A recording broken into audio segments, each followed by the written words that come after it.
ഇസ്ലാമിൽ അങ്ങനെ പ്രമാണമില്ലാത്ത, പ്രമാണബദ്ധമല്ലാത്ത, അടിസ്ഥാനരഹിതമായ ഒരു കാര്യത്തെ നമ്മൾ പിന്തുടരാൻ പാടില്ല. അതിൽ മതപരമായിട്ടുള്ള ഒരു കാര്യമാണ്, മതത്തിന് കൂലി കിട്ടുമെന്ന് വിചാരിക്കുമ്പോൾ അത് ബിദ്അത്താവും. മതത്തിൽ അങ്ങനെ ചെയ്താൽ അതിന് പ്രതിഫലമുണ്ട് എന്ന് പറയുമ്പോൾ അത് ബിദ്അത്താകും. അതല്ലെങ്കിൽ അതൊരു അത്യാചാരമോ അനാചാരമോ ആയിട്ട് മാറുമെന്നുള്ളതാണ് നമുക്ക് അതുമായിക്കൊണ്ട് മനസ്സിലാക്കേണ്ടത്. അതുകൊണ്ട് അത് കഴിഞ്ഞു നമ്മൾ സുന്നത്ത് കല്യാണം, മാർക്ക് കല്യാണം കഴിക്കാൻ തുടങ്ങി, ഹിതാൻ അല്ലെങ്കിൽ ചേലാകർമ്മം ചെയ്യുക. ഇസ്ലാമിൽ അതുമായി ബന്ധപ്പെട്ട് എന്താ ഉള്ളത്?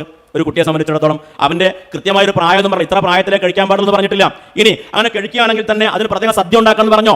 ഇല്ല. നിങ്ങൾ നോക്കൂ, മഹാനായ ഉസ്മാൻ ഇബ്നു അബ്ദുൽ ആസ് റളിയല്ലാഹു അൻഹു പറയുന്ന ഒരു ഹദീസിൽ കാണാം, അന്നഹു ദുഇയ ഇലാ ഖിതാനിൻ, അദ്ദേഹത്തെ ഒരു ഈ സുന്നത്ത് കല്യാണത്തിന്റെ സദ്യയിലേക്ക് വേണ്ടി ക്ഷണിക്കപ്പെട്ടു. അപ്പോൾ അദ്ദേഹം പറഞ്ഞു, ഫഖാല മാ കുന്നാ നഅതിൽ ഖിതാന അലാ അഹ്ദി റസൂലില്ലാഹി സ്വല്ലല്ലാഹു അലൈഹി വസല്ലം, അല്ലാഹുവിന്റെ റസൂലിന്റെ കാലഘട്ടത്തിൽ, പ്രവാചകന്റെ കാലഘട്ടത്തിൽ ഇങ്ങനെ ഒരു സുന്നത്ത് കല്യാണത്തിലേക്ക് ഞങ്ങൾ ക്ഷണിക്കപ്പെടാറില്ല. അങ്ങനെ സംഭവം ഇല്ല. മാത്രമല്ല വലാ നുദ്അ ലഹ, അതിലേക്ക് ഞങ്ങൾ ക്ഷണിക്കപ്പെടാറുമില്ല, ഞങ്ങൾ അതിന് പോകാറുമില്ല എന്ന് മഹാനായ ഉസ്മാൻ ഇബ്നു അബ്ദുൽ ആസ് റളിയല്ലാഹു അൻഹു, അദ്ദേഹം പ്രവാചകന്റെ ശിഷ്യനായിട്ടുള്ള സഹാബിവരനായിട്ടുള്ള അദ്ദേഹം പറഞ്ഞു വെക്കുകയാണ്.